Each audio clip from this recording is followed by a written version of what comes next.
Wars are easy to start. They are not easy to end. And on February 28th, Donald Trump launched a war against Iran. Trump thought he would just knock off the mullahs like he did it with Maduro in Venezuela. He'd just go in, scoop him up, and be out, and he'd get to brag on his truth social, lie social, that, he's the biggest, baddest, him and Hex said, the biggest, baddest things around. But it doesn't work like that. It didn't work like that in Iran. Okay? See, Donald Trump allowed Benjamin Netanyahu, a genocidal maniac, to lure him into a conflict with Iran. Whoever convinced Trump, other than Netanyahu, that it was going to be easy, seriously need to have their brains checked. They did not study up on Iran. They had no idea how the Iran system is set up, and they made a fool of themselves, and it's costing every single person around the globe. High prices, lack of fertilizer, lack of helium, all of these things, or shortages at the very best. Now,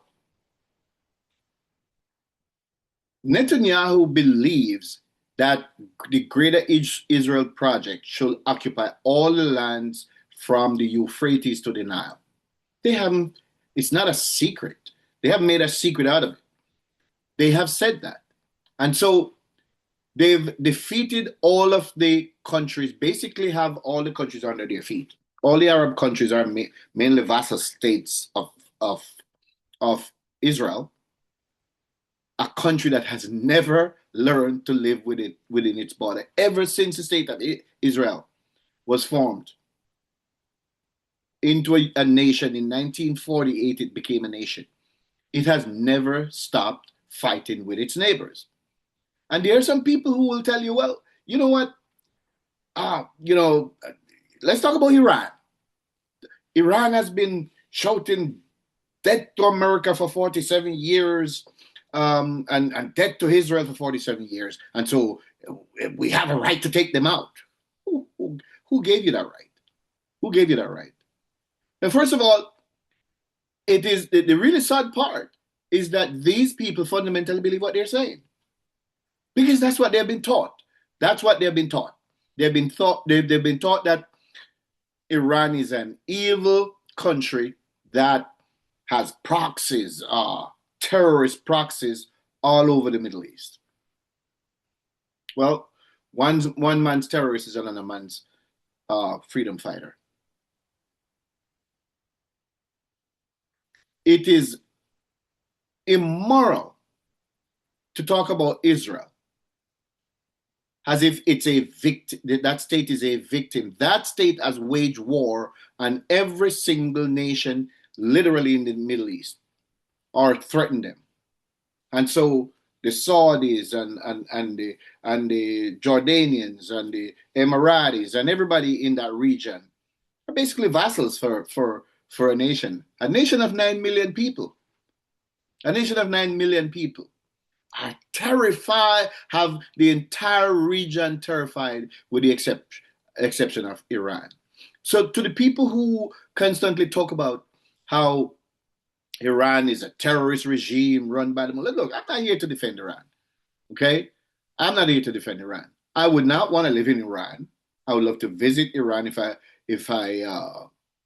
it's really not on my bucket list. But one of the biggest things that Iran could do for its people is to give the people a little bit more autonomy. But it is the right of every nation to determine how they want to live. They get to determine what kind of government they want to put in place. Here in the United States, look what is in place. But the people had a right to do it, and they did it.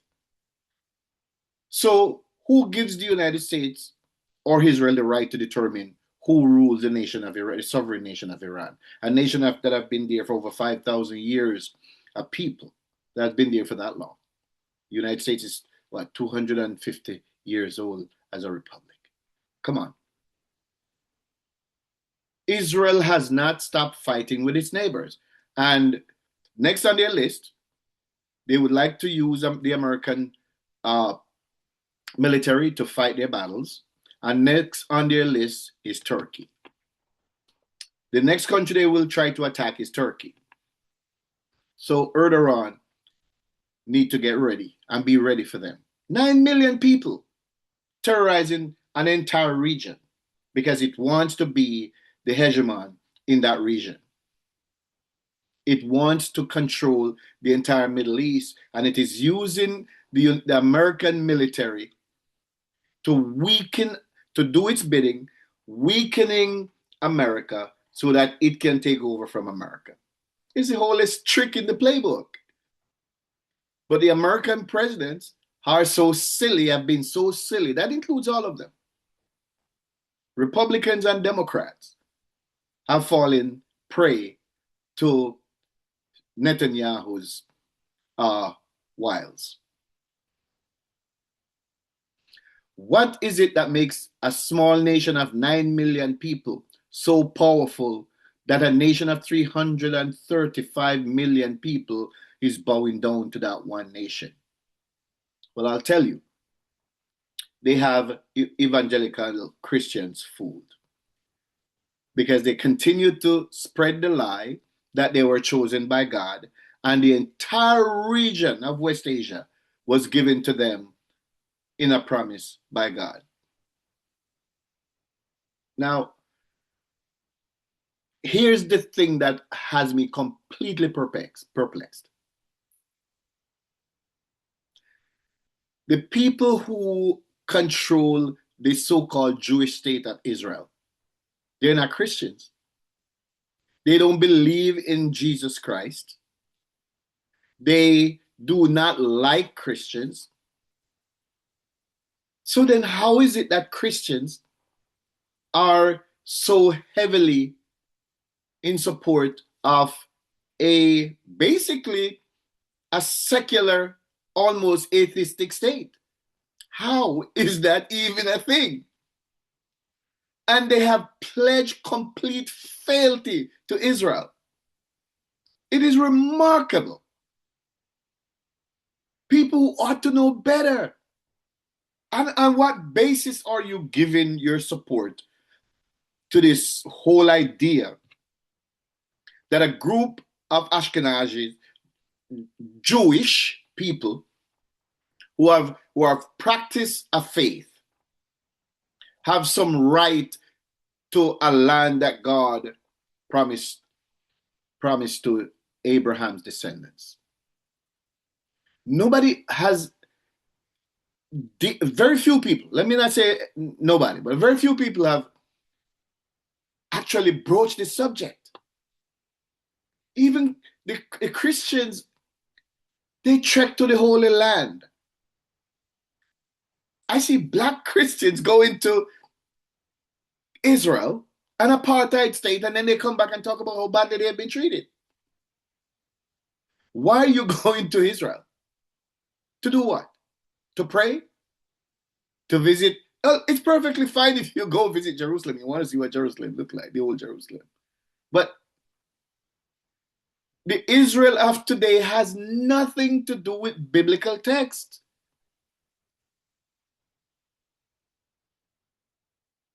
Nothing. But here we are with a situation where American troops are dying, and we don't even know how many are dead. We don't know. Many, many, many more are injured. We don't know the extent of their injuries. And who are they fighting for? Because let me tell you something. None of the things that the President of the United States, Donald Trump, said has been achieved. Nothing. Okay? At one time, he said it was to stop Iran from producing a nuclear weapon. Well, there was a fatwa issued by Ayatollah Ali Khamenei that they would not produce a nuclear weapon, and they had not produced a weapon. And in fact, the agreement, excuse me, the agreement arrived at by President Obama, the JCPOA, ensured that there were inspectors going into Iran to ensure, going into the facilities to ensure that Iran was not doing anything untoward. It was working fine. Iran was abiding by the rules. But because Donald Trump is such a petty, petty little man, he wanted to usurp everything that Barack Obama did. He tore up the agreement because he wanted to demonstrate that he could do better than Obama did. And Netanyahu wanted that agreement gone because Netanyahu doesn't care about Iran's nuclear weapons. Netanyahu have been saying Iran is close to a bomb for 25 years. He has lied and lied and lied and lied for 25 years about Iran is 1 week, 2 weeks away. For the last 25 years, to the point where they laugh at him now, to the point where people walk out of the United Nations when he comes in to lie. And he's tried it with other presidents, but nobody has been that stupid to attack Iran, except the president. What Netanyahu and the right-wing fascists in Israel wants is the total destruction of Iran, because Iran is the only country that stands as a bulwark against their expansionist ideas in the Middle East. And here's the critical thing, because you hear this literally every day and you see it every day in American media, but we know who owns the media here. We don't want to even have to get into that. It's all propaganda, it's all lies. You never get real news. So if you really want news, you have to get raw footage, raw news from the internet. You can't turn on the TV and expect to see it on CNN or MSNBC, NBC, or any of those Zionist owned media houses. You won't see it. Forget Fox. That's just propaganda, right-wing propaganda that sings the praises of the president, the military, and Netanyahu. So Americans are not getting any facts, so they just gobble up what they're saying, what they're told to believe. So I just wanted to dispel one myth. There's many people who talk about how Iran has been shouting and threatening death to America, death to Israel for 47 years. And so my question is this. The Iranian regime came to power. The Iranian Revolution came to power in 1979. 1979. And that revolution is an Islamic, it's a theocracy, it's an Islamic theocracy. But that regime didn't come into effect and shouted death to America, death to Israel, because they were just American hating or Israel hating. It is what has been done to them. And so there are many people, some of who, like I said earlier, who ought to know better, and some who don't know better, and some who, when you give them that information, they brush it aside and say, yes, but because they're so socialized in parroting the narrative fed to them for their entire lives. And so they are completely unwilling to unlearn the lies. In 1953, the 1952, was it 52, 53? It was the CIA and the MI6 that overthrew the duly elected prime minister of Iran. Why? Because it dared to nationalize Iran's oil.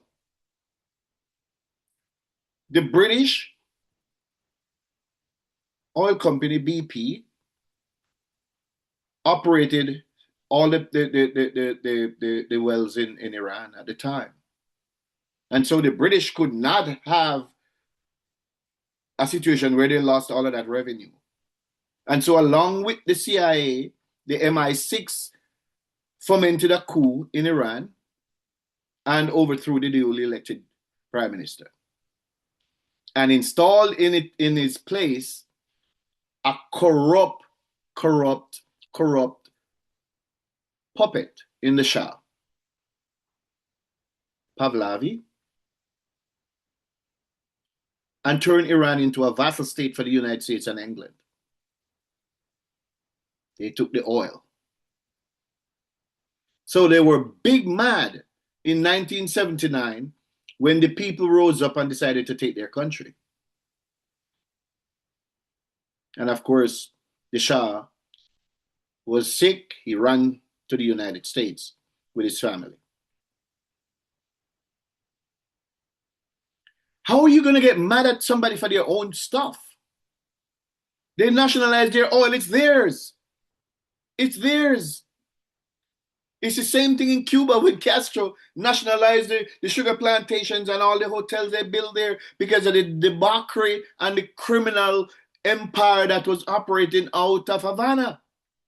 And so America laid siege to Cuba and turned Cuba into literally a wasteland now, and then blame the leadership of the country for the destruction of the country.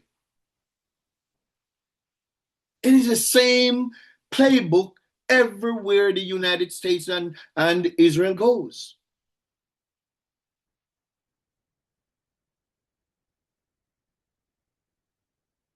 So now the Iranian people are fighting for their very existence. Trump and Netanyahu thought they could decapitate the government and that it would simply collapse. That's what Netanyahu told Donald Trump. And now Donald Trump is in and he doesn't know how to get out. His poll numbers are plummeting. The stock market has become a roller coaster in which they're making money, while the poor people who have money in the market, their 401ks and everything is pretty much eviscerated. If it's not all gone, it's going.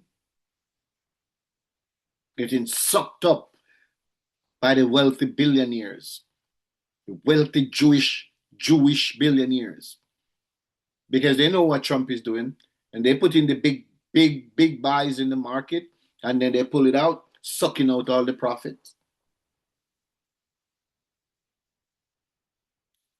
It's a joke, but the average Trump voter will tell you that is a good thing. While they can't pay their bills, they'll tell you it's a good thing. President is doing great. Yeah. Gas.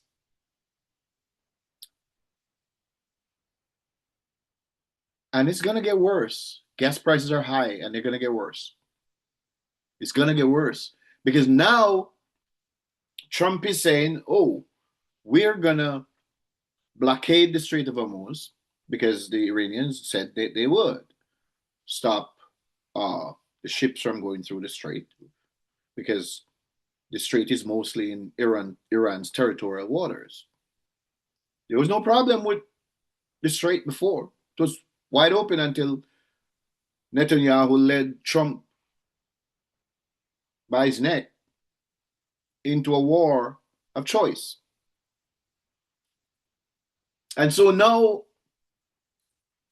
the military is spending gazillions of dollars now, daily, to try to blockade the strait to prevent Iran from blockading the strait. It's almost synonymous to me closing the door because I don't want somebody to walk in. And you said, well, I want to go through the door, so I'm going to put a lock on the door. Okay, well, thank you, Mr. President, for reinforcing what I already did. And some argue that, well, Iran won't be able to get their oil out, but we will see. But the real problem here, despite everything you hear, China gets oil from Iran. They have contractual arrangements to get oil from Iran. So here's what I'm going to say to you, all of you within the earshot of my voice. China is not going to sit idle by while the United States blockade their ability to get oil from Iran. They're not going to do it. That's an act of war. If you block oil, if they block oil from going to China, That's a declaration of war. So we're going to see how this plays out. And I don't think Iran is going to sit idly by and allow the United States to blockade them from selling their products. This is lunacy. It's total craziness what's going on. He is so far in, and because of his pride and his bravado and his hubris, he cannot extricate himself from this debacle in which he got himself intertwined. Too much pride, too much arrogance.